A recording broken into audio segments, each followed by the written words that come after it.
Nurses shouldn't be sharing their wage. That's not something we talk about. That should be added to the list along with politics, that we don't talk about that. And I just said, I completely disagree. This is what's gotten us into this predicament, is that we're told we shouldn't share. So nobody's sharing, but who is that saving? Who is that helping? Not nurses. It's not Mhm. helping nurses.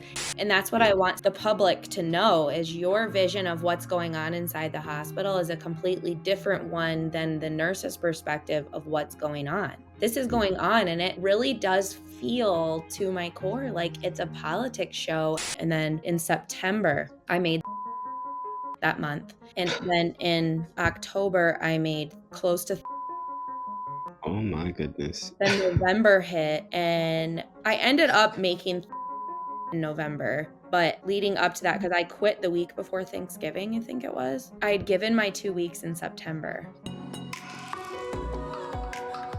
What is up, guys? Jason here. Welcome back to the channel and our series Nurses to Riches, The Road to Fire. The beauty of being a nurse is the unlimited number of options that we have when it comes to job opportunities. And in this episode, I'm going to be interviewing a nurse who went from working on a medical surgical floor to working with critically ill babies, then working with postpartum mothers, becoming a nurse educator, and ultimately quitting her job altogether when she realized that she could be educating nurses and making tens of thousands of dollars doing so. In fact, within the first 3 months of quitting her job, she was able to ramp up her income from $10,000 per month to $30,000 per month. We're going to be speaking with her about her journey to get to those $30,000 per month. So, Alexa, let us know a little bit about yourself and what it is that you currently do for a living. Sure. So my name is Alexa Miller. I live in Illinois, born and raised Midwest, living forever. I'm 32 years old. I have 2 kids. I have been a nurse for the past 10 years. I hit my 10 year in August. I started out in med surge on nights, like pretty much every new grad, and really didn't know what I wanted to do. I dabbled a little bit in OR trying to get out of the med surge field. And then I found NICU. I had been in the NICU the last 8 years before literally 2 months ago, quitting that job to become a full-time digital marketer to find my voice online. So, in Wow. a nutshell, that's me. A little bit about my background. I went to a community college straight out of high school to become a nurse. My mom, other relatives just kept saying, "Oh, you're so good with people. You're so loving. You're so caring. You should really consider becoming a nurse." Because at 18, you just don't know what you want to do. So, I started taking all the prereqs for that and learned it was hard to get into. Not every program would just accept you. So, did 2 years in just a community college trying to find a little bit about who I was and if this was for me. Failed my first anatomy class because I was out drinking too much. And then finally just made the decision, like, if I'm going to spend money and time and this is going to be something that I want to do, I'm going to have to knock that shit off and start taking this seriously. And I did. And I got accepted into that community college at the same time I got accepted into an actual college of nursing. I went with the actual college of nursing. I did 2 years. I got just the basic ASN, ADN degree. And then it wasn't until February of 21 that I actually completed my bachelor's all online, which is harder after you get out of school and you're working and you're trying to go back and do it. And now you have kids and a life and the whole 9 yards. Completed that. I accepted a nurse educator role within my NICU nursing department.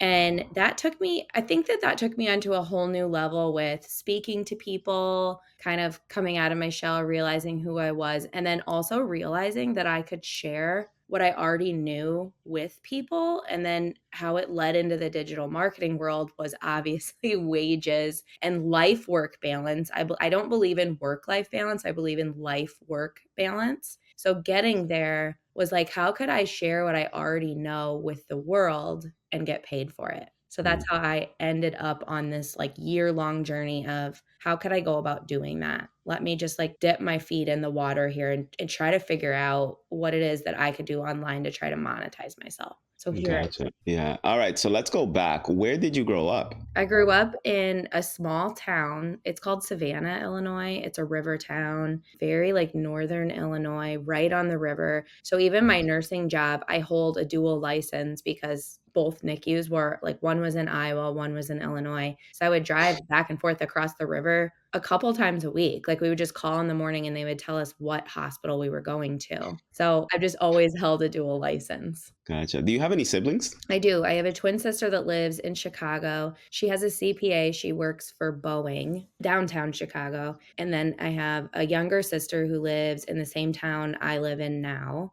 And then I have a brother who's 5 years younger who lives out in Vegas, who does like computer stuff. Wow. So it's 4 of you. Yep. And do you go to your sister for any tax advice?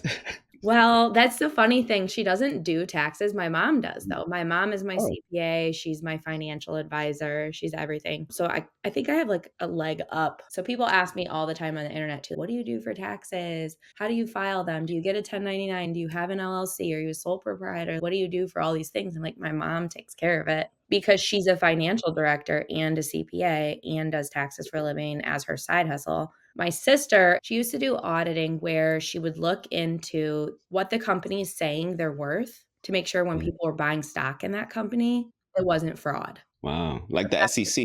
Yeah. So she does stuff like that. And now she's more of a lead manager when it comes to like Boeing's finance. So she doesn't really do taxes, but she has a CPA. Wow. It seems like you have a well-rounded, educated family. And the reason why I asked if you go to your sister, but you just mentioned you go to your mother, is because oftentimes as nurses, our family members who are not in the healthcare sector are the ones that are contacting us for advice. They are. At least you have somebody who you can go to for financial advice and assistance. Trust me, they still come to me for health advice. That's so funny.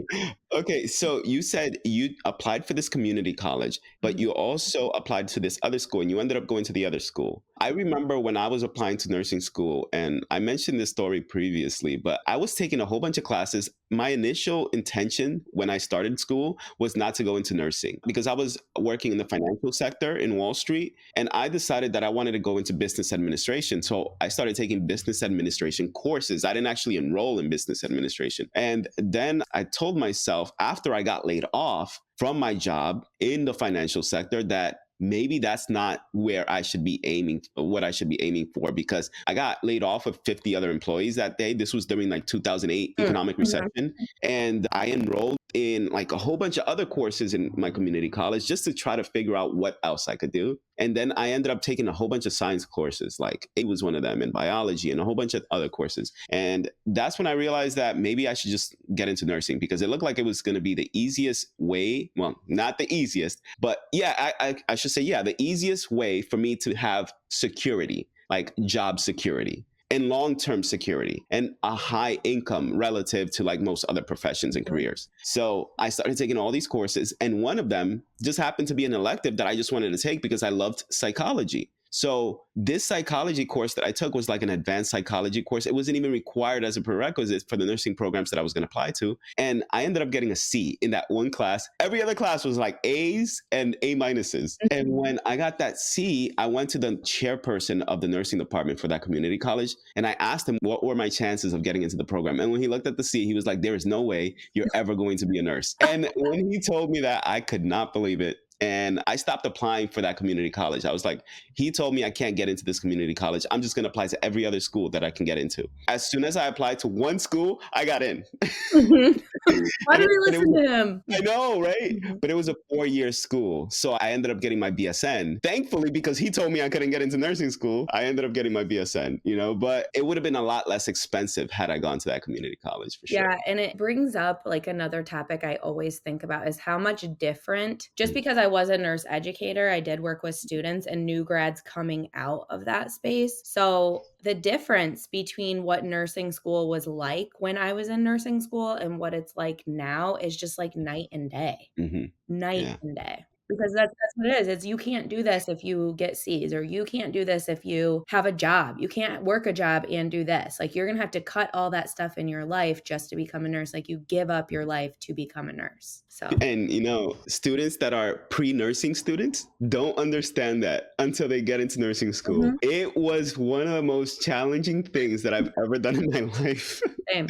Yeah. But I think maybe the reason why it was more challenging for me is because I'm a very analytical person. So Mhm. when I got into nursing school, I love thinking about numbers. That's what this YouTube channel is all about because I Mhm. talk about the financial aspect of the nursing industry. When I was in nursing school, all I was thinking about was, like I took my statistics class and all the math courses that I did before nursing were my best classes because that's what I love. But then when I started taking like these really deep med surg courses and pharmacology courses, and when I had to take chemistry and microbiology just to get into the program, it was just so overwhelming for me. I remember I got a 40 on my midterm for microbiology, and I thought I was never going to get into the nursing program because you needed it to get into it. So my professor was like, "You need to work on this." But he promised me that if I did well on the final, he would only count the final. And I aced the final, thankfully, Oh my which is why god. I was able to get into the nursing program. But yeah, I nearly quit nursing school a few times because it was just so overwhelming. So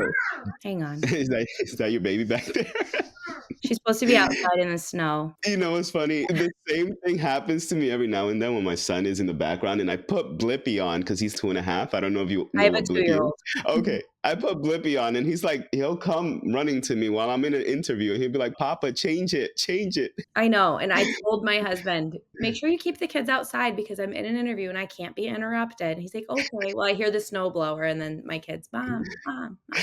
So they're all home from school because of the snowstorm? Yeah. Wow. Mhm. When did this start? Last night, and it's still snowing. We were talking about this before we started recording, but you said there's about 10 inches of snow outside of your house right now. At least because there was a snowstorm the day before. Wow. And now it's like it's a blizzard, it's a whiteout, like, I don't know how people could see. So wait, are you currently working as a nurse or are you just I doing quit digital marketing? completely 2 months ago. What? Okay, we got to talk about that. It blows people's minds. They're like, Yeah. "I thought that you were gonna go at like PRN. I thought you were gonna go part-time. Like, why did you quit?" And oh my gosh, I could talk forever the stories that I have. And that's what I was saying to you before of like why I guess what my business is morphing into. This is just so wild to me. It's like Mhm. it's confusing to other people, but it's so wild to me what's happening and how like your life can change in a matter of weeks or Yeah. months. Yeah, absolutely. Okay, so I want you to walk me through this then. Your Mhm. first nursing job, you said it was in the OR? On nights. Okay. And how long did you do that for? And also, how much did you earn in that job? About 18 months to 2 years, somewhere give Mm. or take, because I left for a little while to dabble in OR, and it just wasn't for me. Like, you had to be there and be dressed and ready by 06:30, and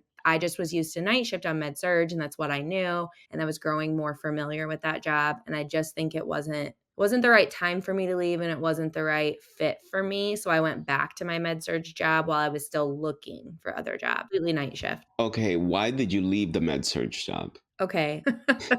We were short. We were not as short as we are nowadays, but we were short, and it just felt like the support wasn't there. I felt like I didn't know how to put my finger on it as a nurse, but I'm like, "Is this everywhere? Is this can't be everywhere," where I feel like we're capped out now. Every nurse has 7, and we only have 1 tech for the entire floor, and I mean, people don't get when you say med surge. I don't know if they have a vision of it being like a nursing home, which is a nursing home is heavy work too, but we have these heavy, heavy patients who are on the verge of ICU, and now I have 7 of them. I'm drowning. My tech is drowning. She's crying. I feel like admin isn't listening, and I just felt like it's got to be better somewhere else. Like, I want out. I can't balance this every night. I'm stressed out. So I started looking for something that was a little more specialized. Was I going to go adult ICU? Was I going to go into the NICU? Like, what was it that I was going to do? And that's when I got an interview in the same NICU at the same hospital.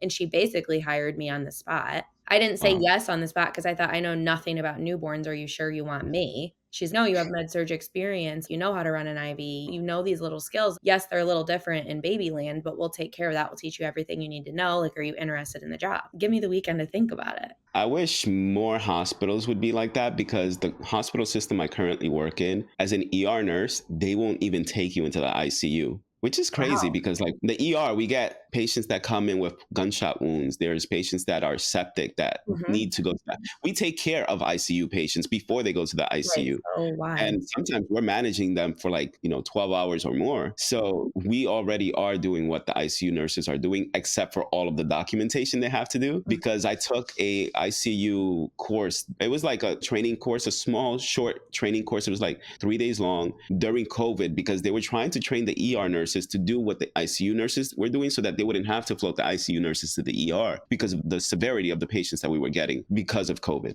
And when I was taking that class, it was all documentation. And I was like, there is no way I would ever want to Mhm. be an ICU nurse. Now I can see why they don't want ER nurses in the ICU is because we don't document as much as It those really ICU is a nurses. different world, and I try Yeah. to tell people that because when I was a nurse educator, I was over a small peds unit too, and they just really didn't get the way ER did things with their peds kids, and I'm like, "You have to understand the world you're coming from is like a stabilize, and now where do they need to go?" It's not a, Yeah. "Let me think about everything in terms of, like, long term," you know? Yeah. So how did that NICU position go? Did you accepted it, right? Mhm. But how did it go for you? I accepted it. I was put on night shift. I did nights for 2.5 to 3 years, I think, Mm, before I got a day shift position. The day shift was very competitive. Oh my gosh. During that time, I just wanted off nights because I wanted to start a family. I wasn't feeling myself. I'm like, how do I get off nights? And every position that I applied for, it was like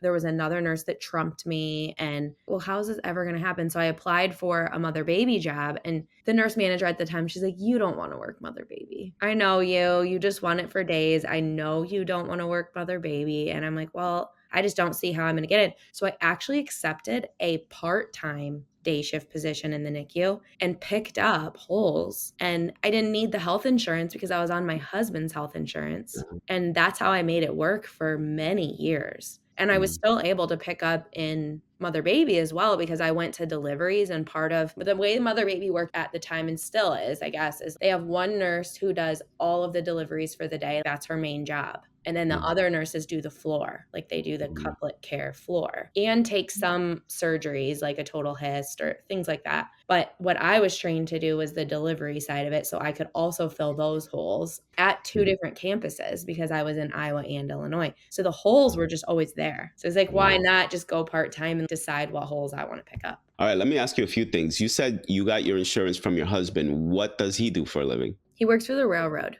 Oh, okay, cool. Mhm. And then, secondly, how much were you getting paid per hour in both of those Oh my positions? God. When I started on med surge, my first hourly wage was 2010 an hour. Mhm. What year was this in? 2013. Wow, Mhm.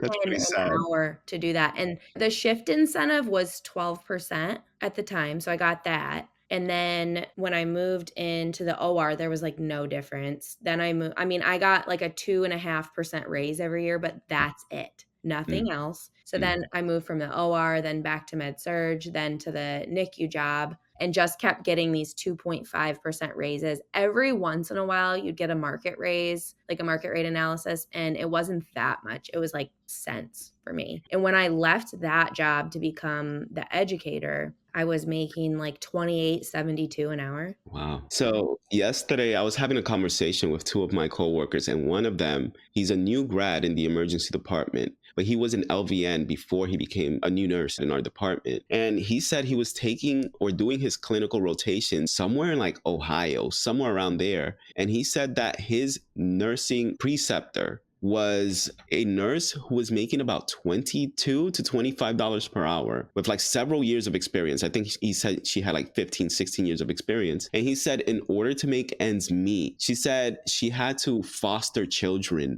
to make additional income. So she was fostering like 3 kids while he was doing his preceptorship with her. And Wow. I just thought, so the conversation that we were having was around the fact that I sometimes have to think about what it is that I say on my YouTube channel Mhm. because society believes that nurses should not be talking about their pay and their income Yep. because it's taboo for you to talk about it. And they also say, well, you're the reason that healthcare is so expensive. If all you talk about is pay and how much money you're making, then this is why we have to pay so much for healthcare. But they don't think about the fact that overall, across the country, nurses actually don't make that much money. because me and my wife, we're like in a small part of the country where we make over $100 per hour, but that's all on the highest end of the spectrum. Then you have people that are on the lowest end of the spectrum, like this woman who's fostering children just to make ends meet. And she's been a nurse for over 15 years. And I feel like we also need to talk about these people that are struggling to get by because of the money that they're making as nurses, I have that they're not feelings making for much. this because I want to talk about this. This is one thing that bothers me so much about nursing is okay, let's start like with the stigma around do not share your money. So what happened to me when I started in this nurse educator role, the educator for labor postpartum got hired because the old one left because she needed more life work balance with her kids and stuff. She left. So we hired a new one who's the same age as me, who has maybe 6 to 8 months less experience than I do. And she was getting paid like a whole dollar and change less than me. And I brought up what my wage was to her and I said, what did they offer you for this job? Because I'm going to be upfront with you. This is what I'm making. And she was so upset. Like she went right to our manager and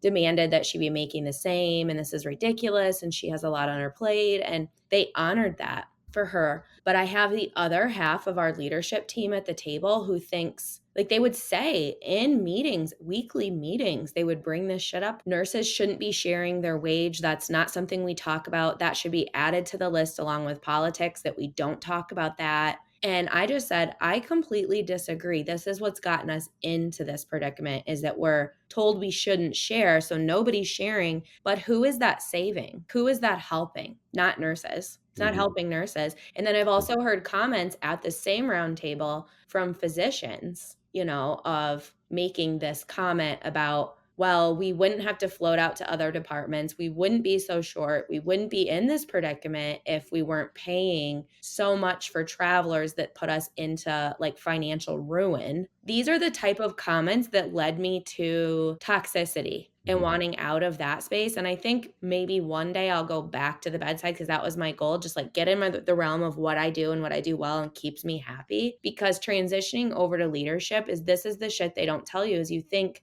okay, I'm a natural leader. I want to lead and I want to make change and I'm happy to be here. And then you start learning about all these other little beliefs that people have. And it's really hard to foster unity within that group to make change when those little beliefs are already there. So that's like just two things I'm thinking with the whole financial thing. It just really, really bothers me. And then another comment that was made before leaving, I was in a delivery and one of our docs was in there because it was a high risk delivery. And this woman had been pushing forever. And that's okay. But sometimes we're in there longer. So we were kind of having a little like whisper back and forth conversation. And he was talking about how he was going to pick up a couple more locum jobs because his significant other wanted to work a little less so they could take more vacations. And what had happened, so he starts telling me about this and he says that his significant other does some sort of architect job. It's very demanding, but he makes a good wage, but he feels like he could do like more freelance so they could vacation together more. And yet he could then in turn work some locum jobs. And he said, because I mean, it's crazy, Alexa, he's an architect, but he makes like a quarter of what I make. And I'm thinking he's an architect downtown in a big city and he makes a quarter of what you make. And then my mind started racing with perspective. How much do you make? And how much are these locum jobs paying you? And then I've overheard like our director of neonatology one time like talking about if she wants to get someone to cover a holiday because they're also short, like everybody, what they would pay a locum. And it was like $20,000 for the weekend. What? And I'm thinking, what did you just say? And they cover hotel, flight, your rental car, all that. This is what I want society to know is it is not nurses that are the problem. We are finding out that we are so severely underpaid and we are speaking about it and demanding more. So you think in your little world that nurses are the problem, when in reality, the problem always existed and it's just now coming up to a head. Yeah. And when you speak about administration, my current job, we have so many administrators that most of my coworkers don't even know who their managers are. And it's so funny because when I first started, there was a charge nurse, there was a manager, and there was a director. But now we got rid of that charge nurse role. And they upgraded them to A&M's assistant nurse managers. So now they're assistant nurse managers, but there's 2 assistant nurse managers per shift. There's 1, maybe 2 managers per shift. And then there's the director. But we have so many of them that it's just once they get hired, no one knows who their manager or their assistant nurse manager is. That's the main complaint too here is even admin. Nobody knows who they are. Still, like I would say, oh, this person or that person says we have to do this from now on. Like I'm sure there's other reasons behind it. And they're like, who? I don't even know who you're talking about, And then you bring that up to admin when they ask. It's like they bring you to a meeting to ask for your advice. You give your advice and they want to just jot it on a notebook and then move on and nothing changes. And for me, that's the toxicity of I have the freedom now to share that with the world. If I was still working at my last job, I would have been quiet about all of this because you risk your reputation by telling the truth. And that's what I want society, the public to know is your vision of what's going on inside the hospital is a completely different one than the nurse's perspective of what's going on. This is going on and it really does feel to my core like it's a politics show at the top. I'm seeing that now that I'm at 10 years of what's happening is like everybody that could make the change at this round table can't because they're so squeezed by who's above them. And it's just some sad things had happened before I left within our leadership team. I just felt like it was time. I was making so much money online and I felt like it was becoming my new fire and my new passion. And I felt like, why am I holding on to this other job over here for pennies? Because it's my passion?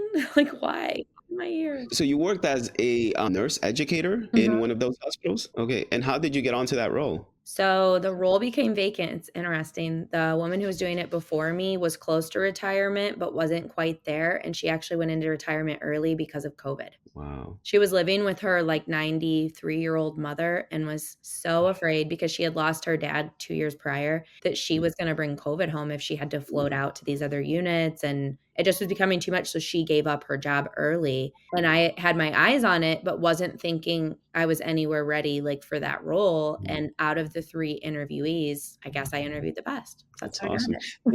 Did you have kids at the time? Yes. When did you have your first child? 2017. Oh, this is after you finished nursing school. Yes. I finished nursing school in 2013. I had my first child in 2017, my second child of May of 21. So I got hired as the nurse educator in February of 21 while I was pregnant, had him in May, did maternity leave, which is another joke, all of summer. Came back and then eventually left my job November of 23. And here I am. Okay, let's talk about maternity leave. How is it over there in Illinois? Oh my gosh. Well, what you get, you have to be working with the company for, I think, 6 months to a year before you qualify. But our manager, who's also my best friend, we've spent our entire nursing career together. It's the weirdest story. I miss her the most. She's doing great things. She's moving on up. But thanks because, and I totally agree with this, because we're literally in the business of birthing. She thinks anyone we hire, she gives at least 6 weeks. So at least 6 to 8, whatever they want. She's like, I don't give them like the full maternity leave if they just started with me, but they should have a maternity leave. That's ridiculous. So she'll hold their job for 6 to 8 weeks. So what happens is like you apply for it and then you get up to 14 weeks if you're a full-time employee. You get 12 weeks if you're a part-time employee, but the majority of it is unpaid.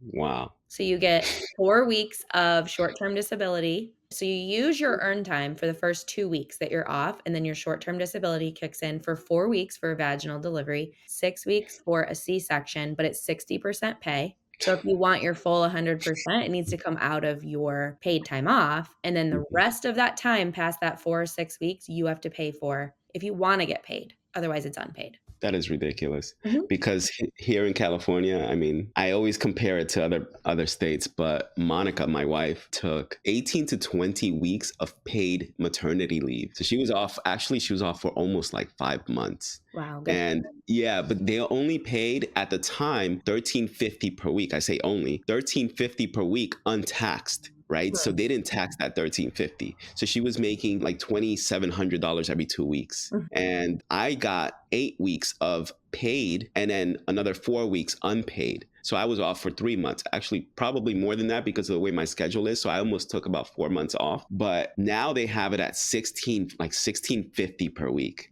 It's crazy. I Yeah. say this to the nurse manager who's my best friend. I always say this to her. I said, California knows what they're doing because we have this one nurse who I don't know how long she worked with us. I love her. She's Hispanic, super spicy. She Mhm. travels. I think right now, I'm trying to think if she's still in California, but she was working in California for a while. And she would Snapchat me all the time, like the breaks she was getting and what her wage was and stuff. And I'm just like, what am I doing? And you know what Yeah. people like to say? Here's the excuse. It's California. Yes. Mm, I know. maybe California knows what they're doing. It'll Yeah, trickle. we 5 do. years later, we'll get, like, 1 extra break. Yeah. When I was talking to my coworkers yesterday about, how much more California nurses make, that gentleman that I told you who precepted in Ohio, he told me that he had conversations with his colleagues over there in Ohio. And he said, hey guys, you should maybe think about moving to California because he, as an LVN, was making $45 per hour here in California. Meanwhile, the nurses over there, like I said, were making $22 to $25 per hour. And what the response he often got was, yeah, but the politics in California, I can't go to that. And he said, forget the politics. You can make so much money, invest that money, and then move back. Yep. And honestly, though, I've mentioned this before, but I used to be so obsessed with politics because my father, he's a politician. I didn't grow up with him. He was never in the picture, but like, Mhm. I know I got my genes from him because I was so obsessed with politics. And then I realized you know how like guys are obsessed with sports? Mhm. That's how I was with politics. And then I realized no matter which news station you listen to, they're all biased, all of Yes, them. yes. And they have an agenda to tell. And it just became overwhelming when I realized I felt like I was just being brainwashed Mhm. with all of the information out there. It was so sensationalized. So I stopped watching all of it. And then I realized, you know what? Politics really don't affect me as much Yep. as the news portrays it to be. And that's why when people talk about the crime and the homelessness and all of that, yes, it's a big problem. Absolutely. And I feel like it needs to be changed. But because no matter who is on whatever political side, whether it's Democrats or Republicans, they're not going to change it. It hasn't been fixed in over, 2, 3, 4, 5 decades since this Right. homelessness issue has started. Regardless of who's in office, I feel like it's not going to change. And then secondly, when I really just step away from all of it and I think to myself, is it really personally, like right now, is it really affecting me day to day? And it really isn't when you think about it. Mhm. Because let's say on your day off, when you go out, are you really thinking about, oh my gosh, the homelessness situation in Mexico Right, is bothering me? No, you're right. traveling, you're doing things away from all of this. Mhm. So it's really not affecting you as much, especially if you're making a lot of money. When you make all this money, you get to enjoy it in Yep. places that don't have these issues, Mhm.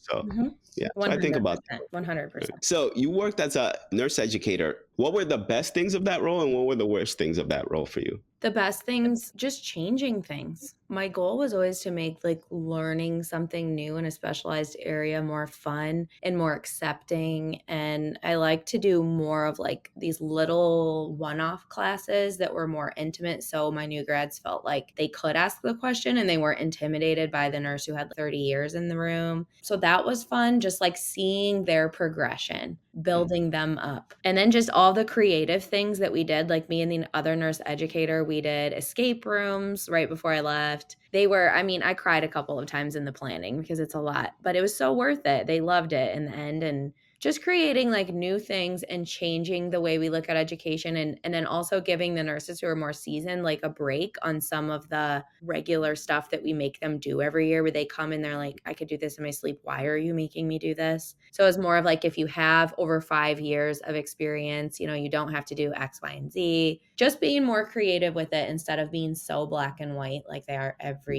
year after year. I loved that aspect of it. I loved that I could still dabble in deliveries because that's like what I do. The understanding I have is so deep I just love being a part of deliveries and I love small babies. I love critical care. Just being able to be part of that, but also over here being the change as well, Mm. I guess. The things that I didn't like, the leadership aspect of it, like the politics of it, where I'm just a nurse educator. I'm really not a manager. I'm not a director, but I'm sitting here listening and I can give my opinion, but it feels like it's never heard. Yeah. That was the negative on Yeah. it.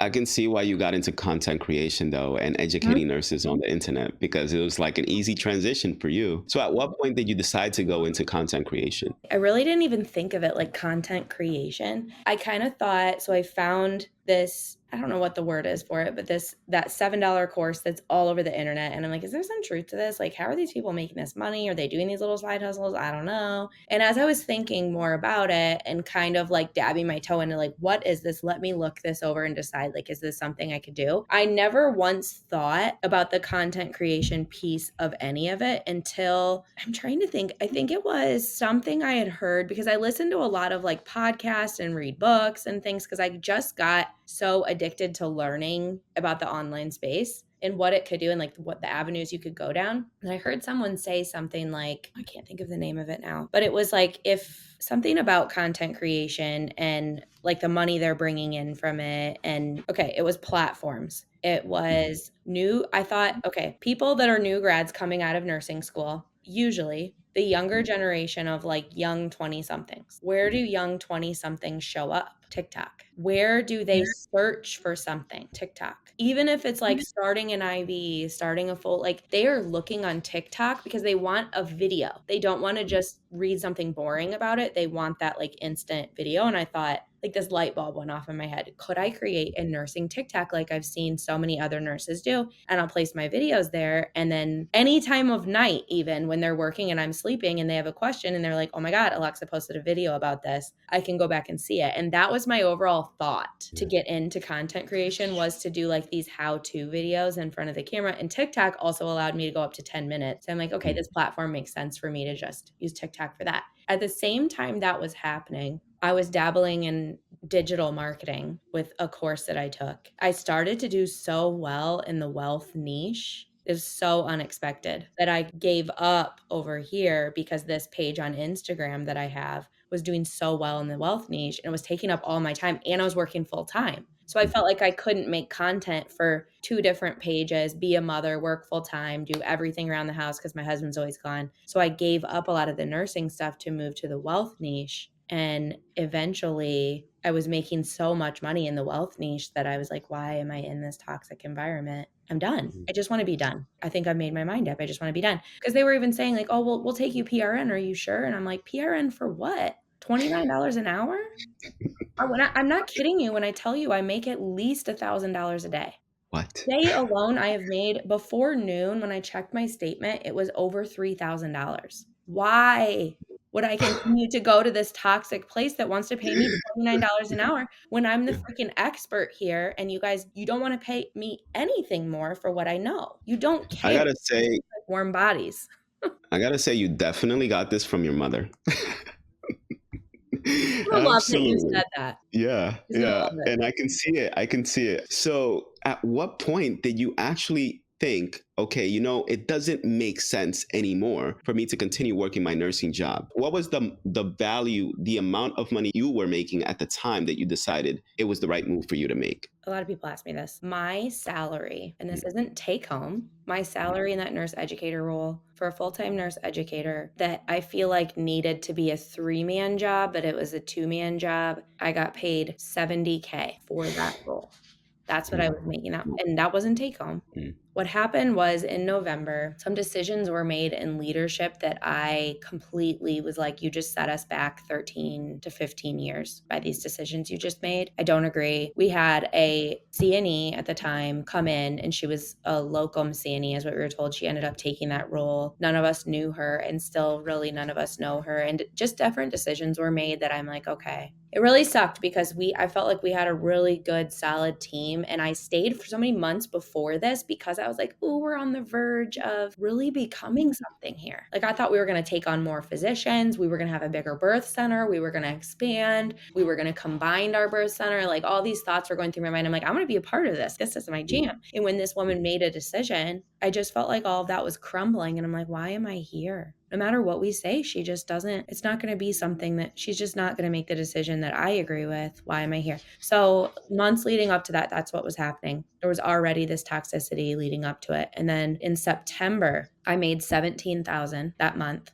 And then in October, I made close to $36K. Oh my goodness. Then November hit and I ended up making 30K in November. But leading up to that, because I quit the week before Thanksgiving, I think it was, I had given my 2 weeks in September. And she asked me, the nurse manager at the time, she said, I think that she was in a panic. What are we going to do? Because I was the only one who was running our neonatal resuscitation program. There was nobody else running it but me. And she was in a panic. What are we going to do? Would you be willing to at least stay part-time? I don't know what we're going to do. You can't just give 2 weeks. You're a salaried employee. You have to give us 4 weeks. And I said, where does it say that in the fine print? I don't remember signing that. She's okay, but just please give me 4 weeks. So I gave her 4 weeks and that 4 weeks came and went and they still hadn't hired someone into my role. 6 weeks came and went and they finally made a decision that I didn't agree with. And I just decided that's it for me.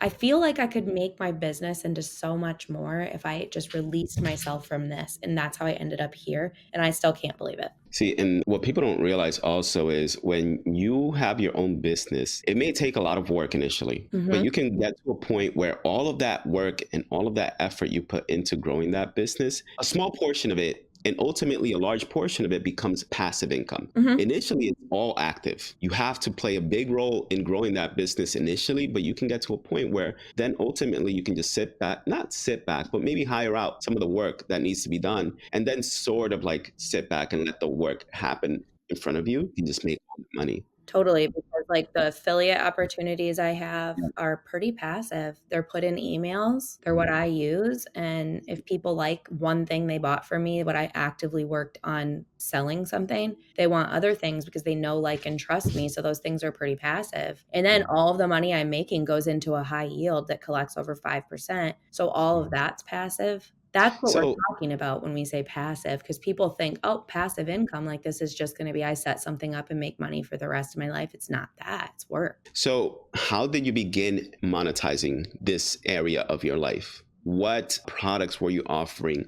What services were the services that were making you all this money? Okay, so I started with affiliate marketing. I just started a page that was like the wealth niche on be an affiliate for these things. Like everyone has affiliate programs. And the more I got deep into that, I realized there are no high ticket affiliate programs that are worth your time promoting as a beginner from ground zero with zero following. Those things happen once the following happens because companies know you have an influence. So then they start reaching out to you because this is what happened to me. So I started with that and I found there was a friend in this space, still never met her in person. She's a dental hygienist. I connected with her and I just found her page. I connected with her and she was taking this course called The Roadmap to Riches with Master Resale Rights that's like viral right now. And it's like, oh, great. Here's another course. No, it's a no, and she's like, okay, I just want you to go to Hannah Pippin's page, this course creator, and I want you to listen to what she has to say. So I did. And I was instantly like, who is this person? I have to meet her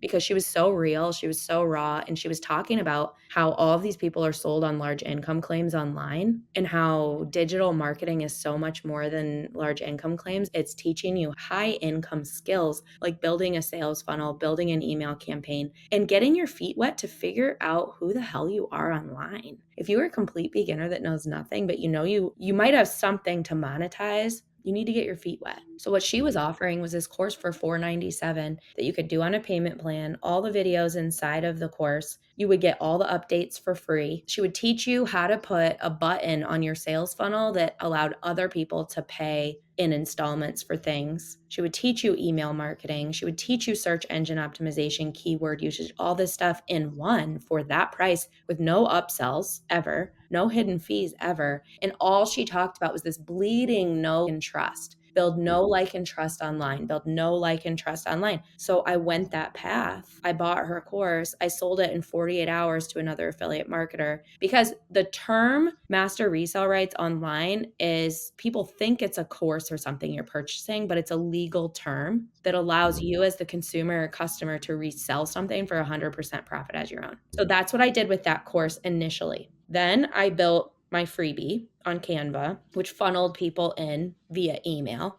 Then I built another freebie and took that one down because I was dabbling in what does this do? Does this answer and solve problems? Because that was another thing this person talked about was if you solve a problem for someone on the internet, people buy the solution to a problem. So I was learning all these marketing skills. I found out that I was good at public speaking. Basically, that's what I'm doing here because I was an educator. I was already doing it, but no one was paying me for my knowledge. I mean, they were paying me in $70K a year before taxes, but they weren't really paying me for the, I didn't have access to 2.8 billion people on the internet. And now I've learned the power of the internet and how to harness it. And now I'm helping a lot of other nurses figure out how to harness it too. So what had happened after I bought that course is I sold it so many times, and I continue to sell it so many times, that I've built other digital products on the back end, and I've been offered other affiliate opportunities on the back end. And now I'm here working with my own mentor to build my own systems for nurses to understand the power of the internet and the online space as a beginner. That's my goal, is to move pages from who you see me on my page now, where I was able to monetize the internet and learn how to make so much money online, is not going to be the end result eventually. But I'm not even 6 months in from starting with the roadmap. I'm not even 6 months in. So other things that had arisen for me, I built 2 of my own digital products on everything I learned in 9 months of being online with social media and trying to figure it out. In that one digital product for $37, I sell it so much that I probably make $500 a month off of that. Right now, I'm developing a mini series where I teach very basic content for beginners with inside my Facebook group, and I sell that for $197. I sell another product I made on Instagram Reels and understanding like the basics of a reel to grow your Instagram. That is also a product I sell for $37. That's mine. I'm an affiliate for an Amazon course, because here's the thing, like some people want to show up online and they don't care about that. They'll do the content creation. But then there's other people who literally, it is a big fat no. I am not showing up online. I am not creating things online. But what's this Amazon thing you have to offer? I'm an affiliate for it, where I receive 50% per sale. So it's like over $100 a sale. I've already made like 10 grand just off of that. Wow. And I don't even, right now, I'm not even actively doing the reviews. I went through the whole course. It took me 3 hours. I got accepted right away because I have an active account. I just think it's the next hidden thing that people don't realize is there, because it's under the umbrella of the influencer program. That's a whole nother conversation. So I have a lot of nurses too, or just other people in general, that approach me and they're like, I want to learn how to do something where I can at least make $500 to $1,000 extra because I'm desperate, or I need money, or I want to learn a side hustle that's legit, and I'm tired of all this smoke on the internet. And I'm like, the Amazon course. So I added that one. I'm like, here's the Amazon course. So it's little things like that. I do coaching where I've coached, I think I'm up to like 26 people now, one-to-one coaching. Sometimes it burns me out, but like where I'm at on the internet and where they could be. And then we talk about things they're interested in. For example, I coached this one woman. She does a lot of traveling, and she wanted to do this travel niche for moms on a budget. And she narrowed it down to, she knows how to plan out a Disney vacation for moms on a budget that think they could never afford it. Really good price. So she's applying to like different affiliate opportunities and trying to move that into like her digital product, where she'll have all those links,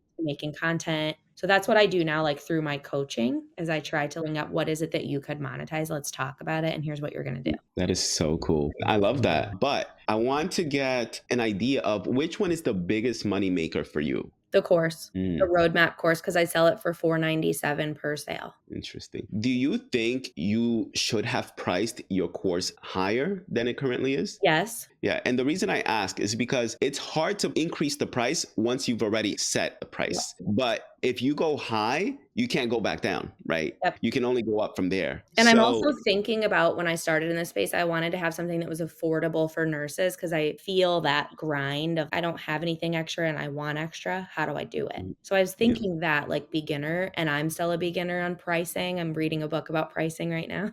Yeah, I actually put out a poll recently on my YouTube community tab, because I have a nurse recruiter that reached out to me, and she works for the hospital system that I work in. And she's trying to figure out, because she spoke with her director to see if there's a way that she's always been interested in creating some sort of program or digital course for nurses to teach them how to improve their resumes, how to land that job during the interview. Yeah. And how to have a higher probability of getting a job in the hospital system that we work in. So she's trying to navigate around the conflicts of interest that may occur as a result of her position as a nurse recruiter in the hospital system we work in, and her trying to monetize this. So she reached out to me to see if I could play a bigger role in just being the person that sells the course, and then she's the one that just creates it. And she has no involvement in who gets hired into the hospital system or not. Anyways, so I put out this poll and I said, who would be interested in having a course like this? And the first tier of the pricing would be just a video course, and it would be $249. The next part would be $399 for the video course, as well as a recording of the group session that we have with our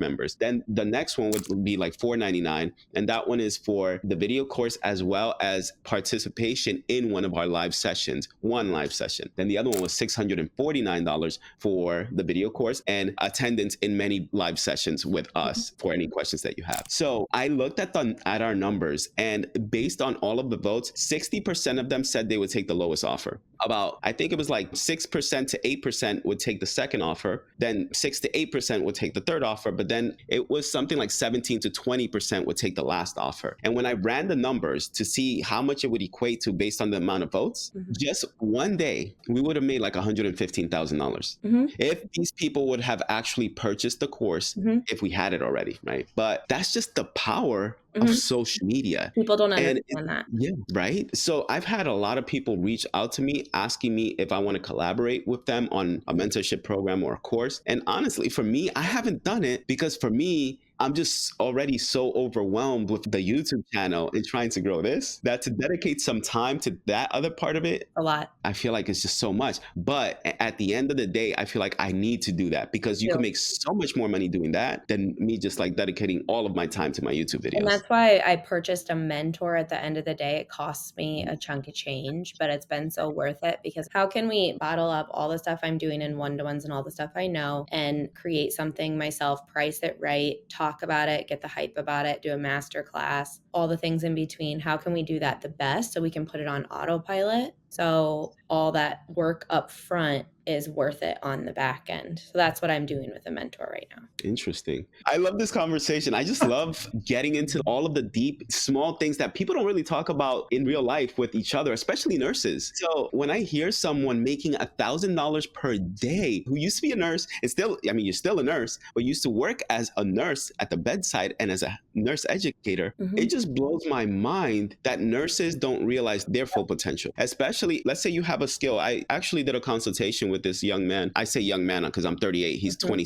like 27 or something. But he's a dialysis nurse, and he said he was making about $7,000 to $8,000 every 2 weeks, but he's also putting in like over 100 hours per week or something like that. And he's trying to figure out a way to make more money away from the bedside because he said he's so burned out. And I told him, you're burned out because you're working too many hours. That's why you're burned out. But he was thinking about doing something maybe with sales, or like, I believe it was like life insurance or health insurance. He was going to sell health insurance because he knows somebody in the industry who said he would take him under his wing and help him with all of that. Or he was considering doing like going to NP school and starting a private practice. And I said to him, you need to do something that has the least amount of resistance for you. And because he's already a dialysis nurse and he's taken so many courses, like he's taking a Tony Robbins course right now, which is up here. Yeah.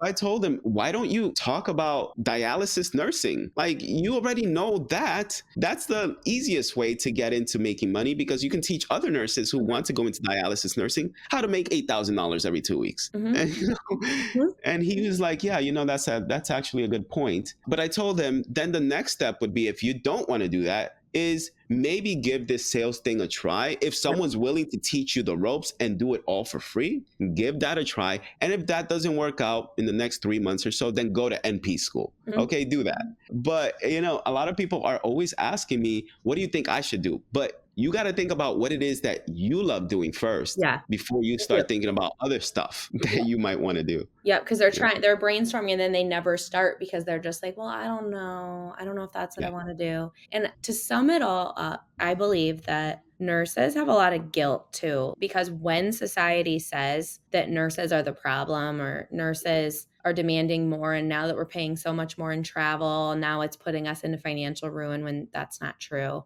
Because of that going on in society and people around us and even nurses themselves saying that, that's putting a stigma in our brains already, like, don't do something else. You feel guilty or you don't want to tell people what you're doing. And the guilt of leaving your coworkers behind, leaving your patients behind. And I have this overwhelming, like, someone has to take care of our people and it Yes. can't just be anybody and you can't leave this. That's who you are. This guilt, you know, and then you think it's your passion because that's all you've ever done. But really, is it your true passion, or is it your true self? So I'll leave with that little tidbit. And then I think because this has been going on for so long and admin is still trying to plug the holes that are bleeding with a little bit of money, what that's actually done, instead of just paying nurses more in the first place, what that's actually doing is putting us on the hamster wheel, because now we're getting used to the COVID money and we work more hours because we want more and we want more and we want more, and our lifestyle changes and we want more and we want more. And really what people want is they don't want financial freedom, they want time freedom. But how do you get time freedom without financial freedom, right? Like, you got to get the finances to get the time. But why is it that we're thinking the only way to get money is to hustle so hard?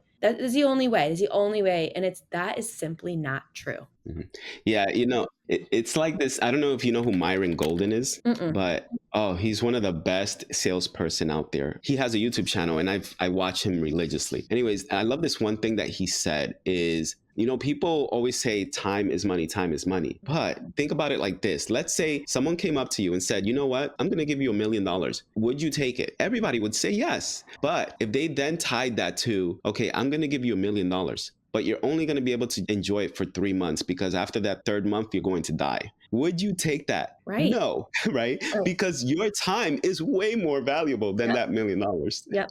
My overall business, I want to just put that bug into nurses where you do not have to keep going like this, and it is not your problem to plug. And you absolutely can find something that's got to be a little bit of work up front. Yes. But then you're not going to have to pick up these extra holes for COVID money because you have that extra money coming in. So now you're not on this hamster wheel of that. You're able to take a vacation and still make money. Yeah. And the beauty is, if nursing really truly is your passion, if you're not relying on that job for your income and you do have enough income to not have to worry about that, then you can take any job that just makes you happy as a nurse. Right. That's where I was initially. I'm like, I'll just do it. I'll just do NICU part-time, or I'll just do PRN, I'll just do that. Yeah, because I previously interviewed a nurse. His name is Chris, and him and his wife used to work for the hospital system that I and my wife worked for. And they built their net worth up to over $3 million. Wow. And then they decided, you know what, maybe we should take a break from our jobs. Let's move to Florida. They moved to Florida, and then they had so much free time that he said, you know what, I might want to go to CRNA school now. And that's the beauty